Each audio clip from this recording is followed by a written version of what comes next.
ನಮಸ್ಕಾರ ಸ್ನೇಹಿತರೆ, ನಾನಿವತ್ತು ನಿಮಗೆ ಎಕ್ಸ್ಪ್ಲೋರ್ ಮಾಡೋಕ್ಕೆ ಬಂದಿರೋಂಥ ಪ್ಲೇಸ್ ಬಂದು ತುಂಬ ಫೇಮಸ್ಸು, ತುಂಬ ಅಟ್ರಾಕ್ಷನ್ ಪ್ಲೇಸು. ಸೊ ನಾನಿವತ್ತು ನಿಮಗೆ ಎಕ್ಸ್ಪ್ಲೋರ್ ಮಾಡ್ತಿರೋಂಥ ಪ್ಲೇಸ್ ಬಂದು ನಮ್ಮ ಕರ್ನಾಟಕ ರಾಜ್ಯದಂತೂ ಅಲ್ಲ, ಸೊ ನಮ್ಮ ಕರ್ನಾಟಕ ಪಕ್ಕದಲ್ಲಿರೋಂಥ ತಮಿಳು ರಾಜ್ಯದ್ದು. ಸೊ ಈ ತಮಿಳು ರಾಜ್ಯದಲ್ಲಿ ಇದೊಂದು ಅದ್ಭುತವಾದ ಪ್ಲೇಸ್ ಅಂತಲೇ ಹೇಳ್ಬೋದು. ಸೊ ನೀವು ತಮಿಳುನಾಡು ಅಂದ ತಕ್ಷಣ ನಿಮ್ಗೆ ಆಲ್ರೆಡಿ ಮೈಂಡ್ ಸೆಟ್ಟಿಗೆ ಬಂದಿರುತ್ತೆ ಯಾವುದು ಅಂತ. ಸೊ ನಾನು ಅದನ್ನು ಹೇಳ್ತೀನಿ ಯಾವ ಪ್ಲೇಸ್ ಅಂತ. ನಾನು ಇವತ್ತು ಎಕ್ಸ್ಪ್ಲೋರ್ ಮಾಡೋಣ ಅಂತ ಮೈಸೂರಿಂದ ಮಾರ್ನಿಂಗು 5 ಗಂಟೆಗೆ ಎದ್ದು ಹೊರಟೆ. ಯಾಕೆಂದರೆ ನಮಗೆ ಇರೋ ವರ್ಕ್ ಪ್ರೆಸರಲ್ಲಿ ನಮ್ಗೆ ಸಿಗೋದು ಒಂದೇ ದಿನ ರಜಾ. ಒಂದು ದಿನ ರಜದಲ್ಲಿ ನಮ್ಮ ಸಬ್ಸ್ಕ್ರೈಬರ್ಗೆ ನಾವು ಏನಾದರೂ ಒಂದು ಎಕ್ಸ್ಪ್ಲೋರ್ ಮಾಡಬೇಕು ಅಂತ ಕಷ್ಟಪಟ್ಟು ನಾವು ವೀಡಿಯೋ ಮಾಡಿ ಎಕ್ಸ್ಪ್ಲೋರ್ ಮಾಡೋಕ್ಕೆ ಅಂತ ಹೋಗ್ತೀವಿ. ಬಟ್ ನನಗೆ ಈ ಪ್ಲೇಸ್ ಬಂದಾಗ ತುಂಬ ಬೇಜಾರು. ಯಾಕೆಂದರೆ ಈ ಪ್ಲೇಸ್ನ ಒಂದು ದಿನದಲ್ಲಿ ಎಕ್ಸ್ಪ್ಲೋರ್ ಮಾಡೋಕ್ಕಾಗಲಿಲ್ಲ. ಯಾಕೆಂದರೆ ಈ ಪ್ಲೇಸ್ನ ಎಕ್ಸ್ಪ್ಲೋರ್ ಮಾಡಬೇಕು ಅಂದರೆ ಮಿನಿಮಮ್ 2 ರಿಂದ 5 ದಿನ ಬೇಕಾಗುತ್ತೆ. ಯಾಕೆಂದರೆ ನಾವು ಒಂದು ದಿನದಲ್ಲಿ ಏನೂ ಕವರ್ ಮಾಡೋಕ್ಕಾಗಿಲ್ಲ. ಬಟ್ ನಾನು ನಿಮಗೆ ವೀಡಿಯೋದಲ್ಲಿ ಒಂದು ದಿನದಲ್ಲಿ ಏನೇನು ನೋಡ್ಬೋದು, ಏನೇನು ಕವರ್ ಮಾಡ್ಬೋದು ಅಂತ ಹೇಳ್ತೀನಿ. ನೀವು ಅದ್ರ ಮೇಲೆ ನಿಮ್ಮ ಟ್ರಿಪ್ನ ನೀವು ಪ್ಲಾನ್ ಮಾಡ್ಕೋಬೋದು. ಸರಿ, ನಾನು ಇವತ್ತು ಬಂದಿರೋದು ನೀಲಗಿರಿ ಪರ್ವತಗಳ ಬಗ್ಗೆ ಅತ್ಯಂತ ಹಳೆಯ ಉಲ್ಲೇಖ ಇರುವಂಥ ತಮಿಳು ಸಂಗಮ ಸಾಹಿತ್ಯದಲ್ಲಿ ಕಂಡುಬರುವಂಥ ಈ ಪ್ಲೇಸು ಯಾವುದು ಬೇರೆ ಯಾವುದೂ ಅಲ್ಲ, ಊಟಿ. ಈ ಊಟಿನ ಹಲವಾರು ವರ್ಷದೊಳಗೆ ಬುಡಕಟ್ಟು ಜನಾಂಗದವರು ಆಕ್ರಮಿಸ್ಕೊಂಡಿರ್ತಾರೆ. ಅದು ಎಷ್ಟು ಆಕ್ರಮಿಸ್ಕೊಂಡಿರ್ತಾರೆ ಅಂದರೆ ಶತಮಾನದವರೆಗೂ ಅವರೇ ಇರ್ತಾರೆ. ಸೊ ಇದು ದಕ್ಷಿಣ ಭಾರತವನ್ನು ಆಳಿದ ವಿವಿಧ ಸಾಮ್ರಾಜ್ಯಗಳ ಭಾಗ ಆಗಿರುತ್ತೆ. ಮತ್ತು ಇದು 18ನೇ ಶತಮಾನದಲ್ಲಿ ಈಸ್ಟ್ ಇಂಡಿಯಾ ಕಂಪನಿ ಆಳ್ವಿಕೆಗೆ ಒಳಪಟ್ಟಿರುತ್ತೆ. 19ನೇ ಶತಮಾನ ಆರಂಭದಲ್ಲಿ ಊಟಿಯನ್ನು ಕೃತಕ ಸರೋವರ ಮತ್ತು ಸುತ್ತಲೂ ಆರೋಗ್ಯವರ್ಧಕವಾಗಿ ಅಭಿವೃದ್ಧಿಪಡಿಸ್ತಾರೆ. ಇದನ್ನು 1866ರಲ್ಲಿ ಪುರಸಭೆಯಾಗಿ ಮಾಡ್ತಾರೆ.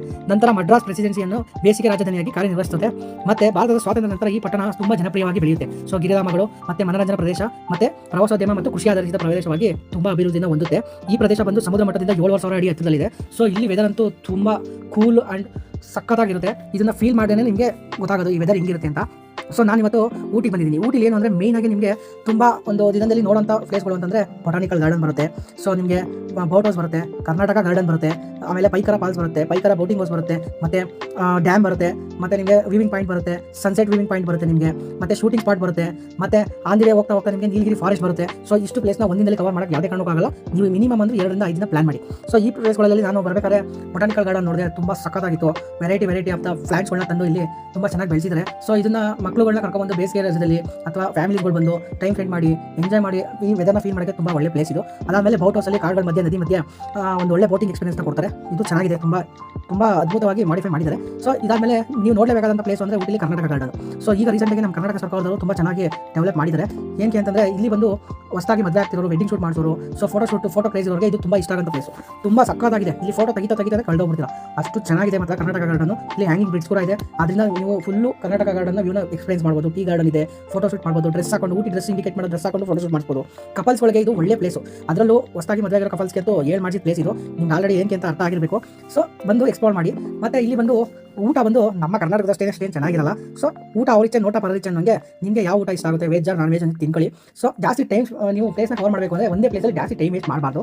ಸೊ ಬೇಗ ನೋಡ್ಕೊಂಡ್ರೆ ಒಂದು ದಿನದಲ್ಲಿ ಮಿನಿಮಮ್ ಅಂದ್ರೆ 7-8 ಪ್ಲೇಸ್ನ ಕವರ್ ಮಾಡ್ಕೊಂಡು ಬರ್ಬೋದು. ಅಷ್ಟು ಕತ್ಲಾಗಿರುತ್ತೆ. ಸೊ ಮೇಯ್ನಾಗಿ ಏನು ಅಂದರೆ ನಿಮಗೆ ನಾನು ಹೇಳ್ತಾ ಇರೋದು, ನಮ್ಮ ಕರ್ನಾಟಕದಿಂದ ನಾವು ಹೊರಟಾಗ ಲೈಕ್ ಬಂಡೀಪುರ ಫಾರೆಸ್ಟ್ನ ರೀಚ್ ಆಯ್ತೀವಲ್ವಾ, ಬಂಡೀಪುರ ಫಾರೆಸ್ಟಿಂದ ನಾವು ಮಧುಮನೆ ಫಾರೆಸ್ಟ್ ಎಂಟ್ರಿ ಆದಾಗ ಒಂದು ಫಾರೆಸ್ಟ್ ಎಕ್ಸ್ಪೀರಿಯನ್ಸ್ ಇರುತ್ತೆ. ಸೊ ನೀವು ಕಾಡೊಳಗಡೆ ಹೋಗ್ಬೇಕಾದ್ರೆ ನಿಮಗೆ ಅನೇಕ ಜಿಂಕೆಗಳು, ಆನೆಗಳು, ಕಾಡು ಮೃಗಗಳು ಎಲ್ಲ ತುಂಬ ಪ್ರಾಣಿಗಳು ನಿಮಗೆ ಎದುರಾಗ್ತವೆ. ಸೊ ಅದು ಬಂದು ಲೈವಲ್ಲಿ ನೋಡ್ತೀರಾ, ತುಂಬ ಒಳ್ಳೆ ಎಕ್ಸ್ಪೀರಿಯನ್ಸ್ ಕೊಡುತ್ತೆ. ನಿಮ್ಮ ಮಕ್ಕಳಿಗೂ ತುಂಬ ಇಷ್ಟ ಆಗುತ್ತೆ. ಅದಲ್ಲದೆ ನೀವು ಕಾಡು ಪ್ರಾಣಿಗಳು ಏನು ತೊಂದರೆ ಮಾಡಿದೆ, ಅವಕ್ಕೆ ಏನು ಫುಡ್ಗಳನ್ನ ಫೀಡ್ ಮಾಡಿದೆ, ದಯವಿಟ್ಟು ನಿಮ್ಮ ದಾರಿ ನೀವು ಹೋದರೆ ಅವಕ್ಕೂ ಉತ್ತಮ, ನಿಮಗೂ ಉತ್ತಮ.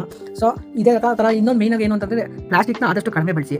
ಈ ಥರ ಪ್ಲೇಸ್ಗಳನ್ನ ನಾವು ಉಳಿಸ್ಕೊಂಡು ಹೋದರೆ ನಮ್ಮ ಮಕ್ಕಳು ಮೊಮ್ಮಕ್ಕಳು ಮುಂದೆ ಜನ್ರೇಷನ್ಗೆ ಈ ಪ್ಲೇಸು ಅವರು ಅನುಭವಿಸೋಕ್ಕೆ ಸಿಗುತ್ತೆ.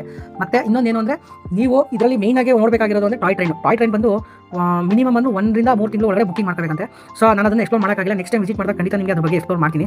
ಸೊ ನೀವು ಅದನ್ನು ಬುಕಿಂಗ್ ಮಾಡಿಕೊಂಡು ಊಟಿಯಿಂದ ಒಂದು ಪ್ಲೇಸ್ಗೆ ಟ್ರೈನು ಟ್ರಾವೆಲ್ ಮಾಡುತ್ತೆ. ಸೊ ಆ ಟ್ರಾವೆಲ್ ಮಾಡೋ ಟೈಮಲ್ಲಿ ನಿಮಗೆ ಫಾರೆಸ್ಟ್ ಒಳಗಡೆ ದಟ್ಟವಾದ ಅರಣ್ಯದಲ್ಲಿ ಹೋಗುತ್ತೆ. ಅದು ತುಂಬ ಎಕ್ಸ್ಪೀರಿಯನ್ಸ್ ಇರುತ್ತೆ. ಇದು ಓಪನ್ ಟ್ರೈನ್ ಇರುತ್ತೆ, ನೀವು ತುಂಬ ಎಂಜಾಯ್ ಮಾಡ್ಬೋದು. ಇದು ಲೈಫಲ್ಲಿ ಮರೆಯೋಕ್ಕಾಗದ ಎಕ್ಸ್ಪೀರಿಯನ್ಸ್ನ ಕೊಡುತ್ತೆ. ಯಾಕೆಂದರೆ ನಾನು ಇದನ್ನು ಶಾರುಖ್ ಖಾನ್ ಅವ್ರದ್ದು ಚಯ್ಯ ಸಾಂಗಲ್ಲಿ ನೋಡಿದ್ದು ನೆನಪು. ಸೊ ನೀವು ಅದನ್ನು ನೋಡಿದರೆ ನಿಮಗೆ ಅರ್ಥ ಆಗುತ್ತೆ. ಸೊ ಒಂದೇ ದಿನದಲ್ಲಿ ಊಟಿನ ಎಕ್ಸ್ಪ್ಲೋರ್ ಮಾಡೋಕ್ಕಾಗಲ್ಲ ಸ್ನೇಹಿತರೆ. ಮಿನಿಮಮ್ ಅಂದರೂ ನೀವು ಮೋರ್ ದೆನ್ 2 ಡೇಸ್ ಮೇಲೆ ಎಕ್ಸ್ಪೀರಿಯನ್ಸ್ ಮಾಡಬೇಕಾಗುತ್ತೆ. ನೆಕ್ಸ್ಟ್ ಟೈಮು ವಿಸಿಟ್ ಮಾಡಿದ ಊಟಿಗೆ ನಾನು ಹೇಳಿರುವಂಥ ಪ್ಲೇಸ್ಗಳನ್ನ ಮಿಸ್ ಮಾಡದೆ ಹೋಗಿ ವಿಸಿಟ್ ಮಾಡಿ ಎಂಜಾಯ್ ಮಾಡಿ. ಸೊ ಇದೇ ಥರ ವೀಡಿಯೋಗಳಿಗೆ ನನ್ನ ಚಾನಲ್ನ ಸಬ್ಸ್ಕ್ರೈಬ್ ಮಾಡಿ, ಲೈಕ್ ಮಾಡಿ ಆ್ಯಂಡ್ ಫಾಲೋ ಮಾಡಿ. Thank you.